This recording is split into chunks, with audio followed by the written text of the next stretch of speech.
Hare Krishna. Now we're being recorded, so look out. Hare Krishna. Okay, so we stopped in mid-purple, and I thought we'd just go back and read the verse again, and then go where we left off in the purple. And I'm just reading through the purple. I missed quite a bit. Yeah, I'm just going through the purple that we left, and it's quite cosmological, it's quite technical, and it's quite philosophical. Yeah, but let's see how. Yeah, let's just continue reading it. So just anyway. So 100 just as a basic context of what the discussion presently is about. Is speaking about the ontological form of the residents of Vrindavan, stroke residents of Vrindavan, whether they're possessed of completely spiritual bodies or material bodies, or a combination of the both.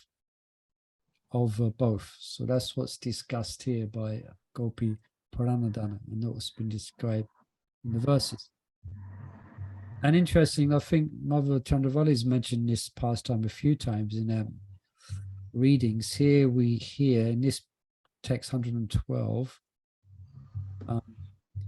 a Brahmana in Dwarka brought his sons to taste the rasa of Krishna Bhakti, brought his sons from here to Dwarka. So the reason is here, which was interesting. I read it just now, because his sons had passed away untimely, which wasn't the norm, obviously, in Dwarka. And because they had died in Dwarka, they had obtained they'd obtained impersonal liberation. Yeah. So obviously, because interestingly, the residents of Dwarka, they would all have different relationships with the Lord. Even there's prayers in the nectar of devotion, where one resident of Dwarka was otherwise attached to the impersonal concept of the Absolute, and he's living in Dwarka. But then upon observing Krishna, the beautiful form of Krishna, he becomes attached to that. So what he does, he wants his sons back from impersonal liberation, so that they can experience Krishna Bhakti, the rasa of Krishna Bhakti. So that's basically an introduction. Right? Big technical. So I can just read the verse again. I've done it practically already. Then someone can read from the purple, and I'll scroll forward because I've highlighted where we left off. So very cleverly, the Brahmana residing in Dwarka, who wanted to taste the rasa of Krishna Bhakti, brought his sons from here to Dwarka. So here, meaning, let's go back, the impersonal abode. So he brought them from there back to Dwarka to taste Krishna Bhakti, back to Bhakti Rasa. Right, now I'm going to scroll forward, roll forward. You see, in Srimad Bhāgavatam, so we can pick it up from there. Someone likes to read, please do. Shall I read, Prabhu? Yes. One of our enthusiastic readers. No, Hare Krishna. You see it in Srimad Bhāgavatam. Sorry, Prabhu, which page is it we are reading from? Is it well, the page of my computer says 803, but it's unlikely. 541. Yeah. 541. 541. Okay, that's fine. Okay, and we are in which paragraph? Right at the bottom, the bottom paragraph. Okay. Sorry.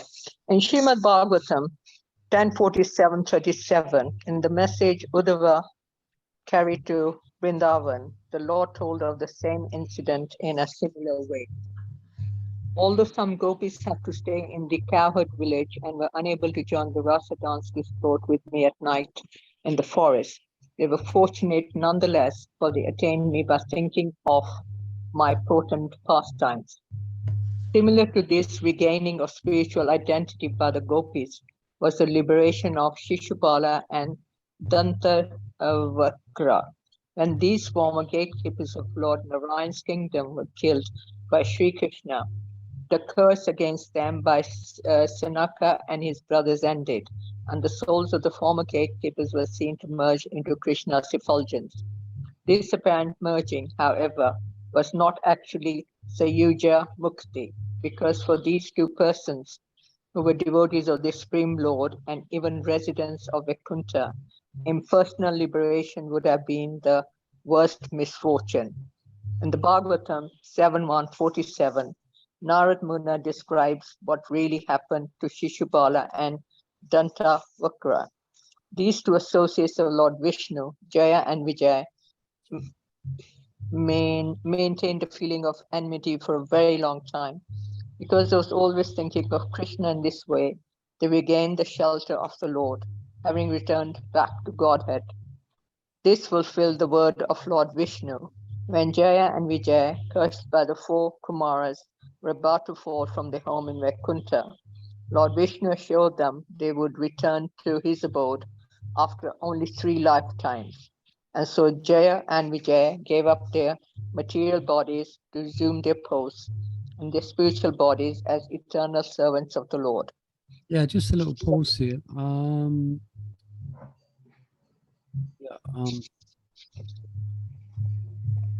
Just lost my train of thought.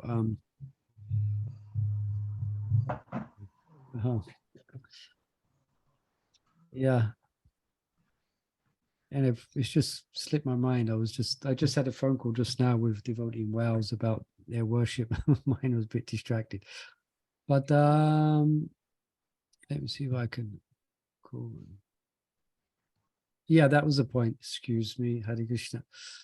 That Bhagavatam, there's a verse that explains that Narada Muni, actually, he's expressing that karma dveshat bhuyat snehat, that whatever the reason, whether it's his envy, whether it's even lust is described, envy or criticizing, of one should always think of Krishna, because one will get purified. So here, enmity, envy, etc., karma dveshat bhuyat snehat. Yeah, because they were always thinking of Krishna, they actually went back to Godhead. Carry on reading, Rob, a bit. Okay. Srila Sanatana Goswami has thus entertained the theoretical possibility that devotees who live in the Lord's abode during his appearance sometimes have material bodies. His own opinion, however, is different. He firmly holds that just as the Lord's appearance, even as a human being within the world of mortals, is always purely transcendental, so also are the human bodies of the devotees who take part in his pastimes.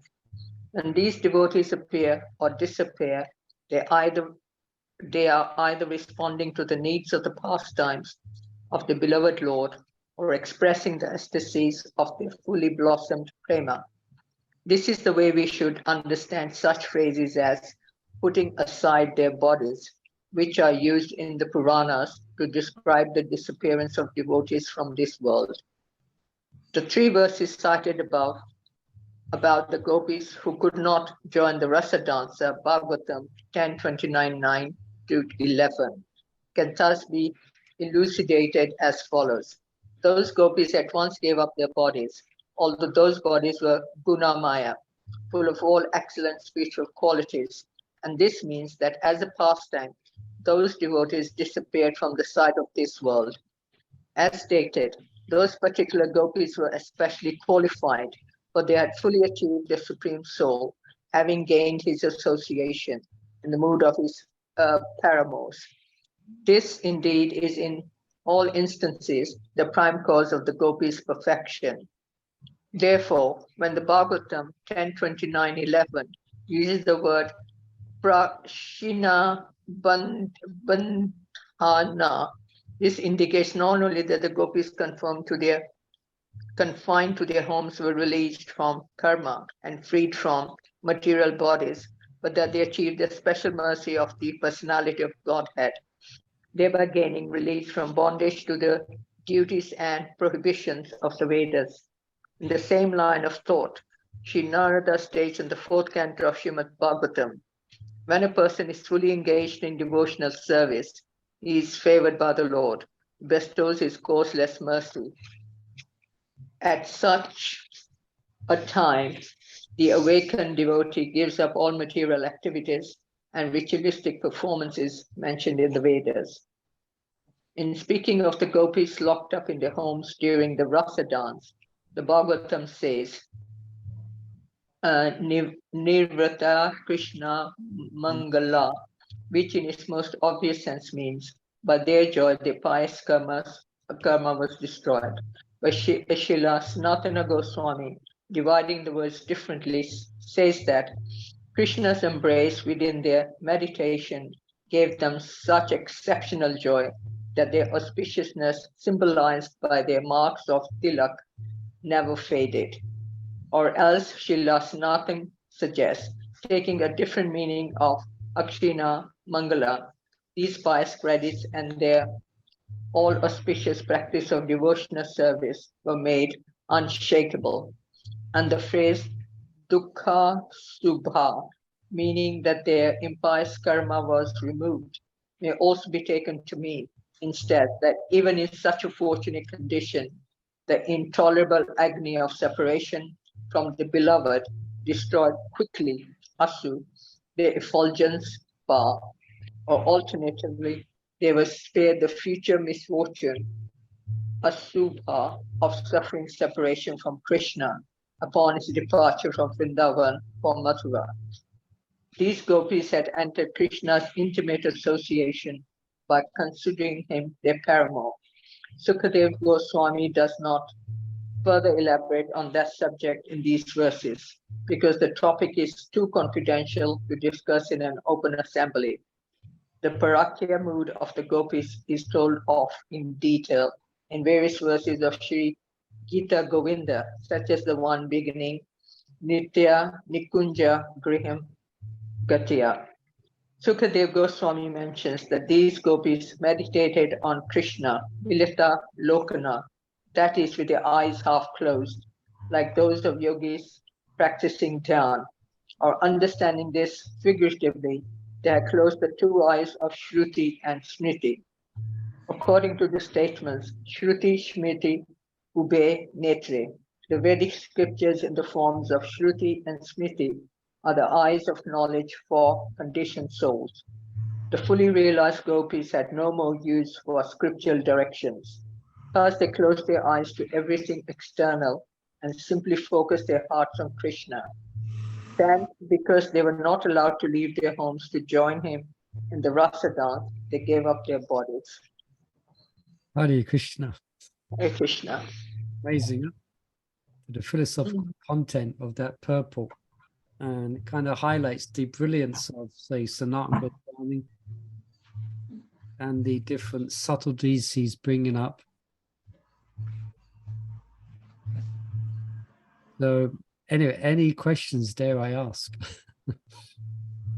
on this subject? I think I highlighted last week that when it meant that they gave up their bodies, it means that they were transformed and purified of any contamination. These are the gopis, because some gopis, when Krishna played his flute, there was no impediments to them leaving their houses and their household. They went to Krishna. But some who are not quite, who still had some material, seems like, shadow of contamination, that Ripalamba and their meditation upon him, that means they burnt away all their material on their anything which was inauspicious or material, and they became fully purified, and they was then qualified to have Krishna's constant association. So when it says they gave up their bodies, it doesn't mean that they died and there was funerals and things like that. Yeah, because that would be inauspicious to Krishna's pastimes. Yeah. But he brings up many other philosophical details, very difficult perhaps to penetrate, but still interesting. Anything from anyone?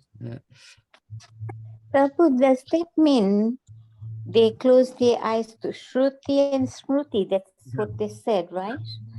Can you expand more on that? Can I expand more on that? Well, this is the brilliance of, say, is this who's saying? He's quoting Gopi Puranadana. He's quoting Sukadeva Goswami, or understanding this figuratively. It might be Gopi Purana directly. So, see, the Acharyas, Rupa Goswami, Jiva Goswami, and they're so brilliant that they can give different layers of understanding, of interpretation. Many Vishnu Chakravarti Thakur does this as well. Yeah. For instance, for example, when the demons are hurling different blasphemies at Krishna, Vishnu Chakravarti Thakur, in translating the verses, he gives the Sanskrit a different meaning and different understanding, where the blasphemy is actually praise of Krishna. That's by his interpretation of the Sanskrit of the verses. So similarly here, it's like because their relationship is padakiya, which means unmarried, isn't it? The gopis. So Swakiya is married and Padakiya is unmarried, which means for that to flourish, for that relationship to flourish in the full sense of the term, they have to overstep the rules of Varna and Ashram, which are contained in Shruti and Smriti. So therefore,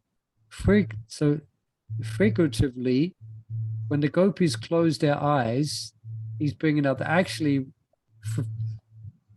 figuratively speaking, that's kind of showing how they have transcended the need to follow Shruti and Smriti, or religious principles.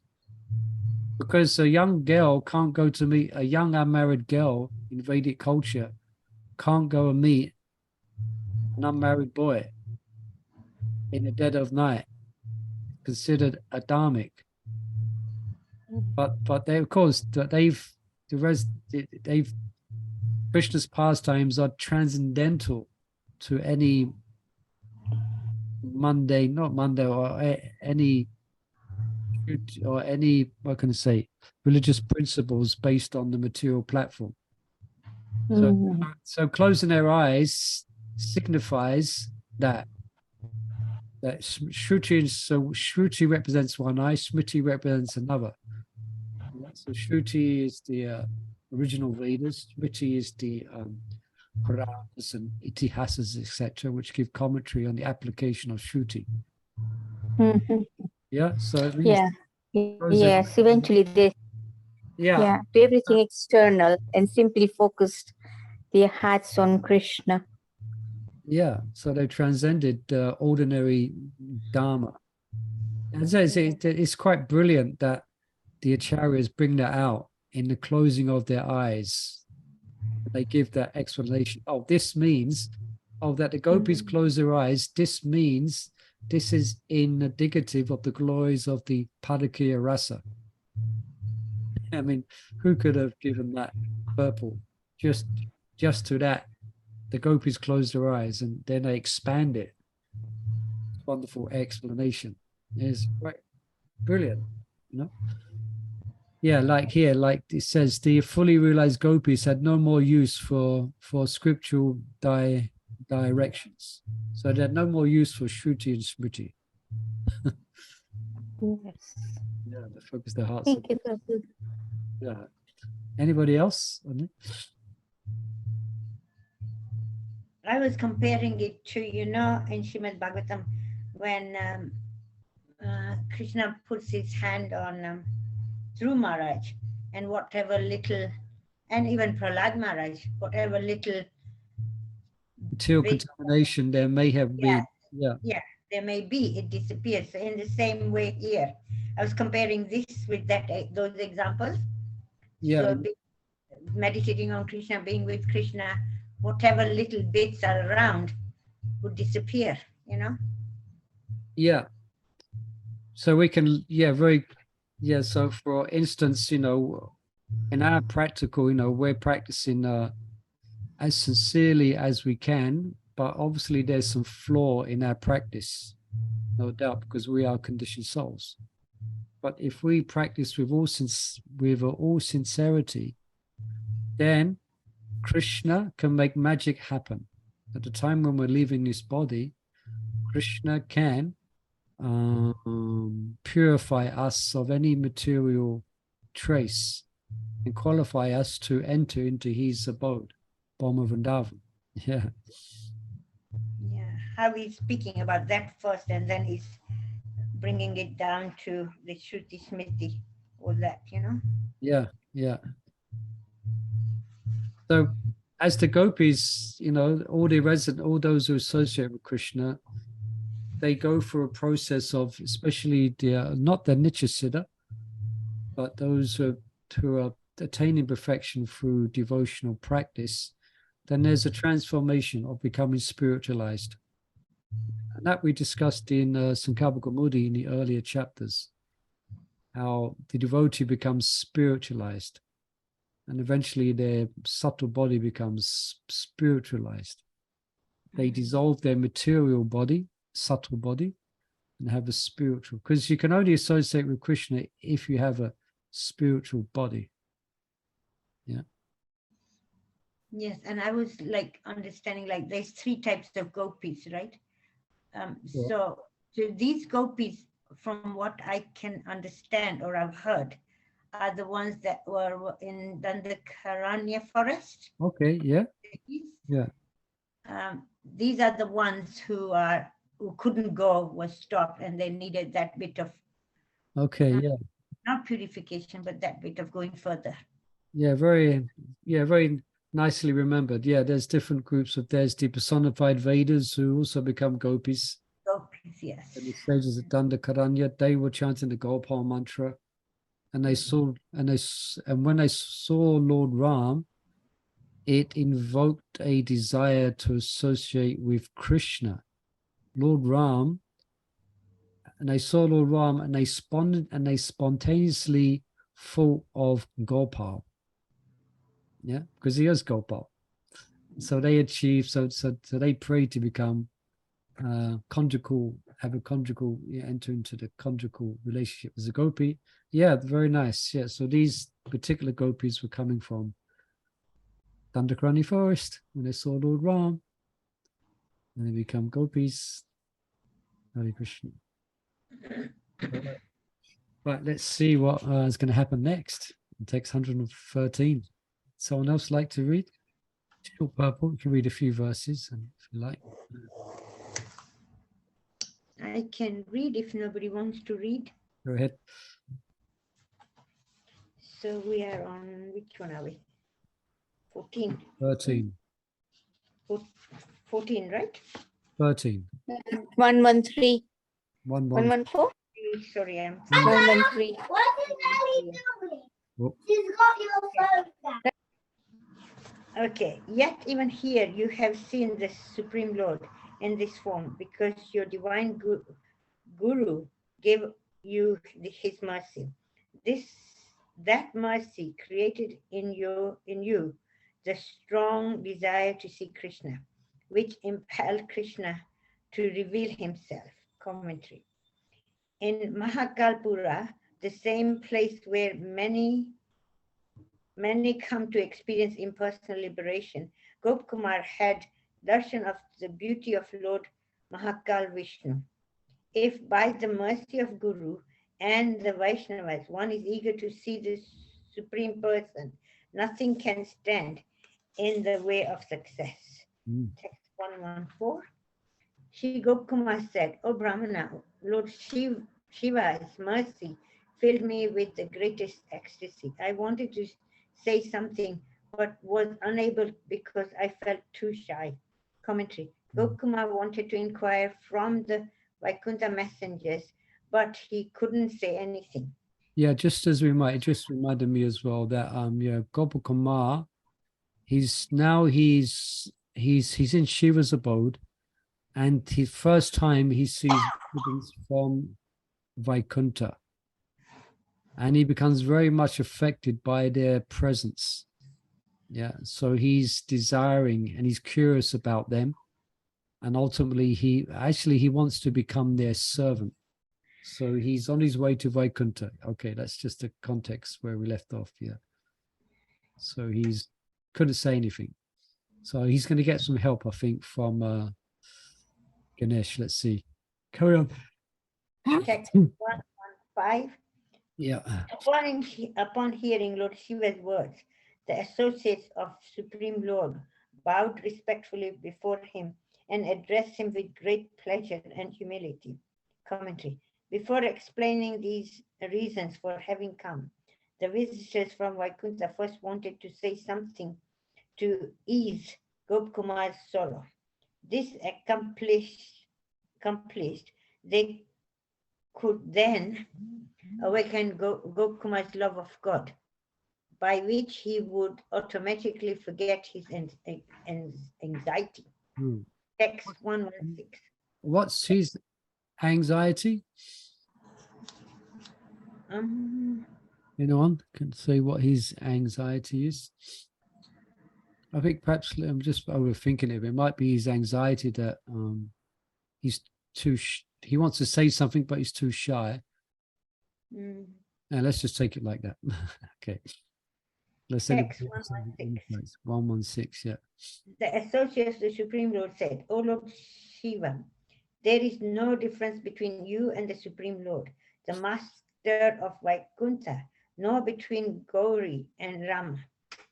Commentary. Just as Lord Shiva is an incarnation of Lord Vaikuṇṭha, the goddess Gauri is a parallel incarnation of Rama, Lakshmi.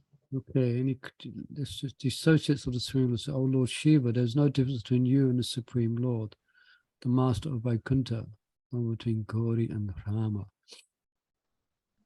Any questions about this? Sounds like.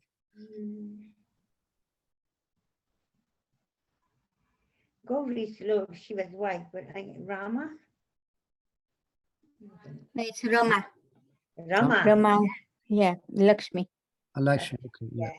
Yes. So just to what we should understand from, we should take for granted that what's not being suggested here is that Lord Shiva and the Supreme Lord are absolutely one. Yeah, because that is not what has been presented here in Bhāgavatāmṛta. So simultaneously one, yeah. So this oneness is not the Mayavad oneness, okay? Because there is a difference between Krishna and the Lord Shiva, as we know. So we should take that for granted, that what is being said here, that they are one, means one in a certain sense, but not in a complete sense. Yeah. In the sense of their auspiciousness and their position and being transcendent. To have darshan of Lord Shiva is also more or less, because he's so great, because he is Bhagavan, because he has opulences as Bhagavan, it's considered to be non-different. But there is a difference. I hope that's not too confusing. Okay, any questions about that or comments? Otherwise you read on. Text 117. Indeed, it is fitting for you and the goddess Gauri to reside in Lord Vishnu's abode, for you are renowned as his dearest friend and his exalted incarnation. Text So 1-1. Shiva and Gauri being invited to Vaikuṇṭha. All right. Okay, go on. Text 118. Yet what you have just spoken suits perfectly the mood of a dearmost devotee of the Lord. Commentary. Glorifying Vaikuṇṭha, Lord Shiva had said that Brahma's son, and he himself all strive to attain it. This sentiment is fitting for a humble Vaishnava. Even if not exactly true, Lord Shiva and his wife can enter Vaikuṇṭha anytime they want. Text 119. You are praised by the Vaishnavas, for your mood inspires others to take to his devotional service with its waves of rasas. Among all his incarnations, therefore, you are the greatest. Text 120. Shri Gopkumar said, abashed at hearing himself praised, Lord Shiva remained silent. Then the associates of Lord Vishnu, who were Lord Shiva's dearmost friends, embraced me and spoke. Commentary. Saintly persons do not like to hear themselves praised, and Lord Shiva is the most saintly and cultured person.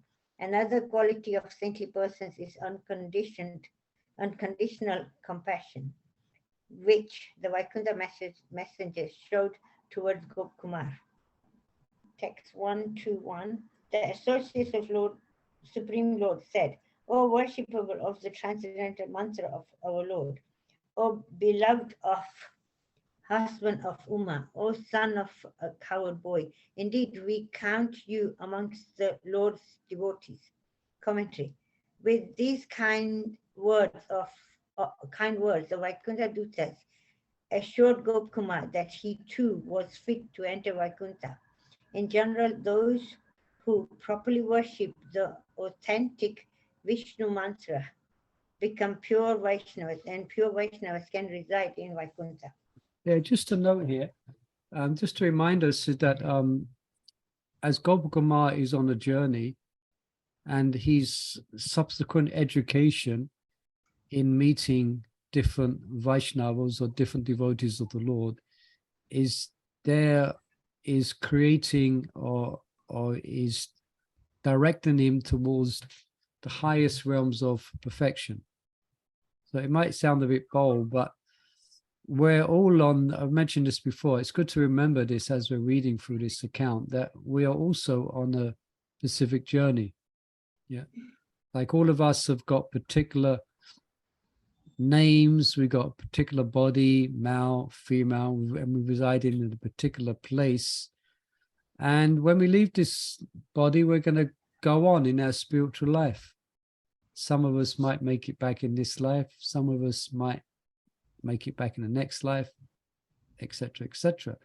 But by us reading this, by you reading this, just like Gopkumar is becoming educated and purified, by us reading about these different abodes and the glories of Goloka, this is going to affect and invoke our destination to that place. Yeah, we shouldn't take it lightly, you know. We're actually reading this. The same as Gopkumar has been educated by the grace of Sanatana Goswami, we are being educated in the principles of rasa, especially if we're attentive to the reading. That's something else, you know. If we're really trying to pay attention, really trying to follow, then this is adding to our adhikar, our qualification. Because at one point, Gopkumar, I think it will come up, that he goes to Vaikuṇṭha, I might get this, but he has to come back to earth again to get educated in the Srimad Bhāgavatāmṛta, something like that. Anyway, that just came to mind. Any comments on that? All right. Okay, onwards we go. Hopefully, onwards and upwards. Hare Krishna. Text 122. Born in the country of Goda, on the banks of the Ganges, was a first-class Mathura Brahmana named Jayanta. He is an incarnation of Krishna and is your exalted spiritual master. Yes, so I keep jumping in, but my spiritual master recently mentioned this, that how Krishna is so merciful that he actually came as Gopakamar's guru. It was Krishna all along. Krishna manifests directly as a spiritual master to bring Gopakamar back. Yeah, quite unique. I think we should be hesitant to think of our spiritual master in exactly the same way. He's actually Krishna, but here it was actually Krishna himself who manifest as his guru to actually save him, you know. Yeah, he just mentioned, I just listened to that just recently. So okay, you can continue. Any comment? He must be a great disciple for a Huh? spiritual master. He must be a great disciple, you know, surrendered disciple. Well, he is. Just remember, he is an uneducated disciple, Yeah, that's just and he's shows. being educated. He's got this mantra, but he's really not aware of a lot. But he's now being educated in his journey. Yeah. You can see along his qualities of Gopkumar, like he was hesitant to speak, so like humble, simple, you know, not educated, you know. Yeah, very much attached to his mantra. Yeah, surrender to his guru and his the meditating deity, Madan Mohan. Yeah, Yeah. So from that we can learn that we should be how we should be. yeah, I think, yeah. very good. Thank Thank you. you. Yeah, Prabhu. Please, yes. It says that he is a first-class Mathura Brahmin, but yet, I mean, he was born in the country of Gouda. So Gouda means Navadvip area? Gold, On the banks of on the Ganga. bank of the Ganges. He was a first class Mathura Brahmana. Was the first. So does it mean more in Mayapur side? I So think that there's, everybody else. It seems like that. Interestingly, so yeah, he's born in Gouda, on the bank of the Ganga. Then it was big. So then he was in Mathura. it was called Mathura. So he must have come to Mathura. Okay. Yeah, then he came to Mathura. So his birth, and then his place of residence later becomes Mathura. But he happened to be Krishna. Yeah. Yes, yes. Yes. Okay. Anyone else like to read, or any readers out there? We've got a nice amount of listeners today. Yeah, I can read. Go ahead, Mother Lavanga, please. Yeah. Text 123. Accept as true that we have come here only for your sake, and please hear what is beneficial for you to do. If you want to reach Vaikuṇṭha, then give up everything and with pure love practice the 9 forms of devotional service. Commentary. When the messengers told Gopakumar to give up everything, they meant that he should be ready to leave Mahakalapura, and that he should give up attachment to his foreign mantra chanting. His chanting out of duty should transform into ecstatic Nama Sankirtan, in which the enthusiasm of his love for Madan Gopal Dev would be directed into the 9 methods of pure bhakti. Okay, just point here is that he's been asked to change his mood of chanting. His mood, it seems, is quite formal. It's described here. But in order for him to reach higher perfections, he has that chanting has to change from being formal to ecstatic. Yeah. So he has to go. Yeah. So the mood behind the chanting of the mantra. Okay. So our mantra, same. It should be for us as well. We should want to break free of the formal. I have to chant my 16 rounds a day. Let me get it done. We should develop a ecstatic attachment to chanting Harinam, rather than, oh God, I've got 4 rounds left. It's 8 o'clock at night. Oh God, I'm gonna chant my last rounds, you know. All right. Okay, continue. And everyone knows the 9 methods of bhakti. We don't know to go. You know that. Shravanam, Kirtanam, Padasevanam, Atmanivedanam, Archanam, Vandanam, Dasyam, Sakyam Atmanivedana. Yeah, that's it. Sakyam. Given by in the 7th canto of the Srimad Bhāgavatāmṛta. These are the activities of pure bhakti. This is what a pure devotee does. Yeah. Okay, continue. Yeah. Text 124. Honor the Bhagavatam and other scriptures that tell of this devotional service. Hear from them regularly about the Lord's pastimes.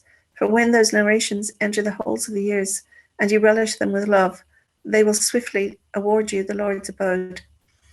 Commentary. Because Gopakumar is not familiar with the 9 methods of devotional service, the Vaikuṇṭha messengers inform him first about the method of Shravana, hearing. Of all the authorized forms of Shravana, hearing the pastimes of the Supreme Lord, especially from Srimad Bhagavatam, is recommended as the most effective. Srimad Bhagavatam often reiterates this recommendation. For a person who is suffering in the fire of countless miseries and who desires to cross the insurmountable ocean of material existence, there is no suitable boat except that of cultivating devotion to the transcendental taste for narrations of the Supreme Personality of Godhead's pastimes. Bhagavatam 12.440.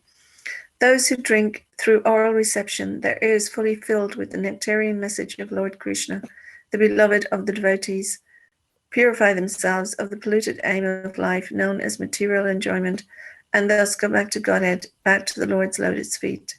Bhagavatam 2.237. Yeah, just as a point here, there's many different descriptions of the Lord's incarnations and manifestations in the Srimad Bhagavatam. But the largest, what these verses are indicating, hearing about Krishna's pastimes specific, which is given in the 10th canto. Yeah. Yeah. Not as if the other incarnations we should hear about, the Lord Nrsimhadev and Bṛhad. These are all actually purifying.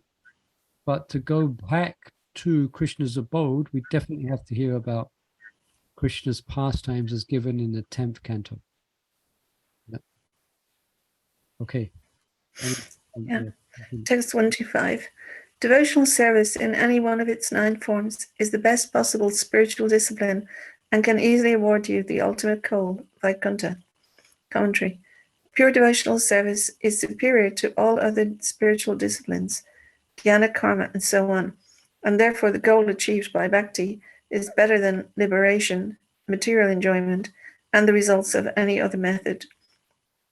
The fruit matches the quality of the tree, as stated in the scriptures. Persons simply initiated into the chanting of Krishna's names certainly attain liberation. What to speak of those who constantly worship Lord Achyuta with pure devotion? Brahma Purana 196. People who always remember Lord Janardana, even with dishonest intentions, upon leaving their bodies, will go to the faultless world of Vishnu. With dishonest intentions. Yeah, that's quite astounding. Yeah, that's the purifying effect of the Lord's name. Yeah, that's what it says. Yeah, it said previously, if someone engaged in the 9 processes of devotional service will attain Vaikuṇṭha. It doesn't say Goloka. Yeah, but I said this is bhakti. Bhakti is the 9 processes of bhakti would just take you to Goloka, not Vaikuṇṭha at all. Well, not necessarily. For instance, it's Shravanam, Kirtanam, Vishnu. Okay, so generally those who are Vishnu, they will follow these 9 angas of bhakti as well.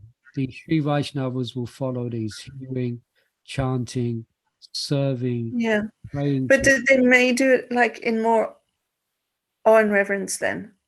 Yeah, because that's their goal. But our worshipable object is Krishna. And we do Shravanam Kirtanam Krishna.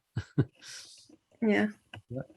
That's the Gaudiya Vaishnavas. Shravanam Kirtanam Radharani. Radharani's appearance on Saturday. So, Yeah. so externally, it's the same, but internally, the meditation is directed towards Krishna, as given by Lord Chaitanya Mahaprabhu. All right. So at the temple, we're all doing devotional service. Hopefully, But like, could you get somebody joining the temple who wants to go to Vaikuṇṭha? Would that be yeah, acceptable? yeah. You can't force someone to go to Goloka Vrindavan. They were attached. I mean, they should. But see, the idea is that hearing Srimad Bhāgavatāmṛta, hearing from Krishna's pastimes, it should give birth to an attraction to Krishna, and then for spontaneous loving service. But for some, it might not. And if they want and they deliberately attach to Vishnu or Vaikuṇṭha, then the Sankirtan movement will take them there. Although, it often, I mean, I've never come across anyone in the temple or even in ISKCON who's like being a follower of Vishnu rather than Krishna, unless they are keeping it quiet, of course. Yeah, I know a few persons, Indian devotees who are joined from South India, for example, and they were called up worshipping Vishnu in awe and reverence. And there's many followers of Lord Chaitanya the same as well. They worship Vishnu, but by Lord Chaitanya's grace, and they develop attraction to Krishna. But I also know a devotee who was initiated Krishna mantra, who's given up Krishna worship and is now worshipping as a Sri Vaishnava. So sometimes it happens the other way. Sometimes there will be some, I know at least one, where he was a Krishna Bhakta, but he's now become a Vishnu Bhakta. And he chants, he does different worship. And he's changed his destination, knowingly changed it from Krishna to Vaikuṇṭha. So would Krishna try and attract them back to like bhakti for Krishna and Goloka Vrindavan, or is that seen as so similar that it wouldn't be a thing to say, look, you've got to worship Krishna because he's sweeter, he's like more merciful, he's a friend, he's more of a friend, or he plays a flute. Yeah, Vishnu doesn't. So it wouldn't, how can I say,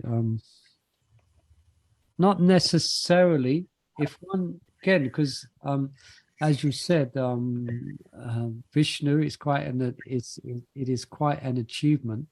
So Krishna would just offer. It's up to the jiva which direction they're actually going to go in. I think the example I was thinking of is when in Lord Chaitanya's pastimes, when who was it? A couple of devotees. Who is it? Murari Gupta, isn't it? For Lord Ram. Yeah, he is. I think he's an incarnation of Hanuman. Yeah. And Lord Chaitanya would try to, he explained to him about the glories of Krishna, or one of Lord Chaitanya's associates, and told him to give up his mantra and to chant Krishna's mantra. And he was greatly perturbed because he couldn't do it. His heart was so enchanted and enwrapped in his meditation upon Lord Ram that he really felt bad that he couldn't follow Lord Chaitanya's direction. Yeah. And then he went to Lord Chaitanya and explained. Lord Chaitanya is very happy Yes, this is an example of Vaikuṇṭha bhakti, where you're fixed on your worshipful deity. So therefore, Lord Ram, so he continued in his worship of Lord Ram. So from that example, perhaps we can then, that's an answer to your question, Mother. Yeah, and also like there's two brothers in Chaitanya Leela, two brothers who I think, or one brother ordered their younger brother to worship Krishna. He was a Ram Bhakta, and he tried because he wanted to honor his older brother, but he just couldn't. Do you know who that was? I Rupa forget. and Does anyone know? Sanatana's brother. Rupa and Anupam. Sanatana's brother Anupam. Anupam was the brother. Jiva Goswami's dad. Okay. Mother, you have met someone. Mother Jambavati is a Ram Bhakta, but she worships Krishna as well. But her heart is with Ram. There you go. Yeah. Worshipful deity is your Ishtadev. But Lord Chaitanya, he also brought that South Indian Brahmana who he was staying with, Yeah. who was a Narayana worshipper, Yeah. Go on. and he explained to him and he about Krishna Bhakti, and he converted to Krishna Bhakti. Yeah. Lord Chaitanya converted many people in South India to Krishna Bhakti when he was touring South India. So he did, yeah, because Lord Chaitanya is coming to give that, to make that known, which was otherwise wasn't known before. So his tour of South India is characterized with bringing many people who are worshippers of Vishnu to becoming devotees of Krishna, just by his intellect. But someone may join the Sankirtan movement and maintain a specific attachment to Lord Ram or Vishnu. That's okay. Yeah, if they really determine not to go to Goloka, as we said. I'm sure at the manor they have many devotees of Ram who go there, and they like worship Krishna as well, but really they love Ram. Sita Ram. We Sometimes- also must have a lot in our temple as well. You know, the volunteers who come. Yeah, They might all be thinking of Vishnu, Ram, other even Lord Shiva, but to them, because they're coming to devotional service, to them that's good, you know, that they're coming to do something at the temple, serving devotees or making puris or whatever, you know. But their goal is something else, and Yeah. Krishna. Yeah, but at the manor, like they have the deities there, so it doesn't Yeah. really, you know, you can worship Ram as well. yeah. Prabhupada installing Ram was wholly and solely for the Indian community. Yes. Umaj mentioned actually Prabhupada didn't put much, surprisingly, because who installed Lord Ram in the manor? Was it Prabhupada? It wasn't, no, he installed. No, Ishwara Swami Maharaj. Maharaj did. Krishna Swami Maharaj. So that came later, but that was under, I think it was Prabhupada's direction, wasn't it? No, I think when No. Bhagavan left and everything went upside down at the manor anyway. Right. So then for the Indian community. Yeah. it was Also, easier for many, it's easier for them to relate to. Ram being so moral, so upright, and so religious, and so dharmic. For some, Krishna is difficult to understand, and his escapades with the gopis, it's a bit too much for them to digest and understand. So for them, for their family, it's just for them it's more comforting and not so unnerving to worship Lord Ram rather than Krishna. For some, it's that as well, you know. And that's why worship of Krishna is quite extraordinary. It's quite amazing what Lord Chaitanya came to give. You know, this love where he's not worshipped in awe and reverence, and even the Padakiya Ras, it's quite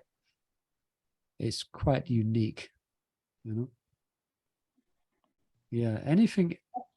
I used to many years ago, I used to be also worshipping Lord Ram, and when I used to hear bhajans of Lord Ram's life, you know, I don't know whether anybody knows, like Suno Suno Ram Kahani. Mm. You know, I used to just cry listening to that bhajan, because it's all about what Lord Ram's life has been, you know, Sita and this. And I used to really cry, literally cry, thinking of Lord Ram having to go through all that pain, you know.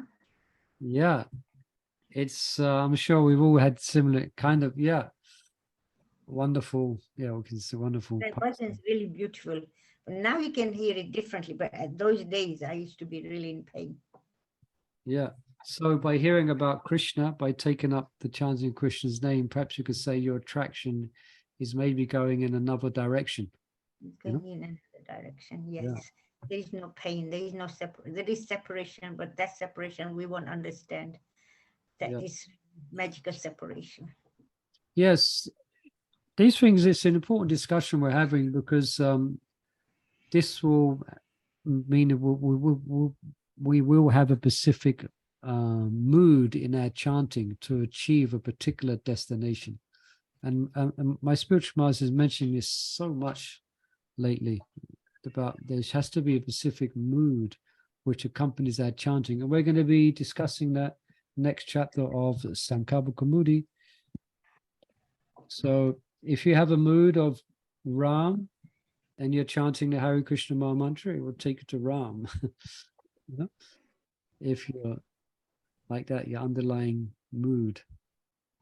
Yeah. Actually, Urmila Mataji said in the class, you know, on that Sunday she was giving a class, she said when you're chanting and if you're thinking of this beautiful mansion in Hawaii on the beach or something, then you will get it. You will get it. Maybe in one life you will get that. So from that we learn that when we're chanting, any desires we start bringing, you're going to get them. Yeah, it's a very powerful mantra, especially the also, well, not especially, but just as is their Gayatri mantras as well. So we should. And some people are obviously, some people in a really gross way, they have no intention to worship Krishna with pure devotion. The whole intention is completely materialistic. So they take up worship, they take up chanting. Yeah, these are not pure devotees. Yeah. They have no intention of becoming devotees of Krishna, but they chant mantra in order to get material things, you know. They chant different mantras. Yeah. So what's your thoughts? Prabhu, I always used to feel, Yeah. even now I feel, that we emphasize so much on Maha Mantra, then why do we chant Gayatri Mantra? Literally, because if everything is Maha Mantra, then why do we still chant Gayatri Mantra? Yeah, well, there's different Gayatri mantras that we chant. As you know, we have the Brahma Gayatri. Yeah.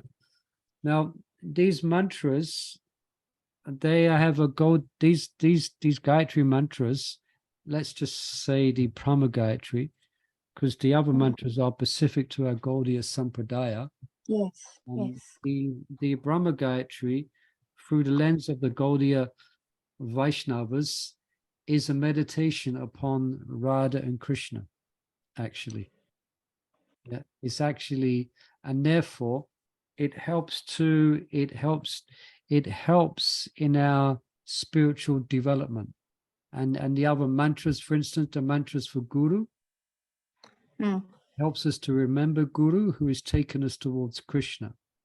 Then the mantras of Gaura, the mantras of Gaura, Gaura is Radha Krishna. And then the Gopal mantra and the Kamadev mantra is the direction by chanting those mantras, it clarifies the direction of the Maha mantra. You understand? So the Gopal mantra and the Kamadev mantra is directing one towards Gopi Bhava, actually. Yes. So they enhance and they both work together in elevating the practitioner.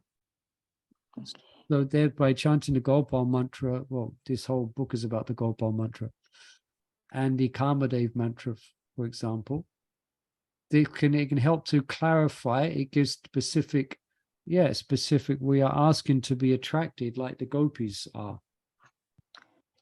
So they work together. It's quite, they work together. So one can attain, one, no doubt, if one is chanting pure Nam, just pure Hare Krishna Maha Mantra, all these, no doubt, these truths will be revealed. But also the Gayatri mantras are there as well to help us keep us regulated. That's another, because they brings in Pancharatrika. Because with these mantras, then you have the adhikar, because you've been given them by Guru, then you have the adhikar to worship deity. Okay. So worship of deity means that it means that we're going to learn principles of sattva, and that's going to help us chanting the Maha Mantra. You see? Okay, It thank has you, a Prabhu. practical point as well, yeah. Yeah. And one last one. Yeah, When we do Tulsi Pranam, Vrindaya Tulsi Devaya, yeah, and then we say Vishnu Bhakti Pradya Devi. yeah. So Yeah. can we say Krishna? I mean, up to now, I always said Krishna, but somebody corrected me the other day and said, in the book, Prabhupada says Vishnu, so you must say Vishnu. Yeah, I mean that's the bottom line of that. This is an often discussion. You know, I remember having this was discussed in the temple when I first joined. I was discussing this, and one time Shridhar Swami, you know, who's passed away. Yes. He came and he was there in the temple, and he was there for Mangalarti, and he said, Vrindaya Tulsi Devai, Krishna or Vishnu, Bhakti Paridevi Sati. One laugh. Krishna or Vishnu, Bhakti Paridevi. But yeah, basically that's it. That's what the Shastra says. So your bhav may be for Krishna, but just for the because we follow Shastra, we just say Yeah. because Although what it says. But you I can heard, to yourself if you want. When they're saying it, you can mutter quietly. But, Yes, I do. yeah, but when I chant that mantra, I always say Vishnu. yeah, Okay. I heard Mahavishnu Swami saying Krishna Bhakti. Did you hear him say that? No, Tulsi. but it wouldn't surprise me. Yeah, he does. Well, I mean, I heard him once. I don't know if he does it all the time, but I always Yeah. say Krishna. You say Krishna. Yeah, I think we all do. I always said Krishna. Yeah, I kind of follow the protocol as the temple, you know. We have to kind of I follow that. But in privately you can chant Krishna. Why not? Because the prayer is to become a maidservant. It's a Manjari Bhav meditation. The Tulsi prayer is all about becoming a Manjari. So Krishna is quite apt. But it will basically in a temple setting, we want to be seen to following Prabhupada's direct translation. So therefore we say Vishnu, because that's what Prabhupada gave. Privately, you can meditate on Krishna, but generally Prabhupada wrote it like that, so we say it like that. Okay, thank you, Prabhu. But Okay. yeah, but you won't get banned from the temple if you say Krishna. 6 months ban. All right, let's stop there. Wonderful discussion. I wish everyone a wonderful Radhastami coming up on Saturday. Very special day, and then look forward to next week's hearing and chanting. Thank you for joining us, everyone. Hare Krishna. Hare Hare Krishna. Krishna. Praise Mona Happy Prabhu. Radhastami. Krishna. Hare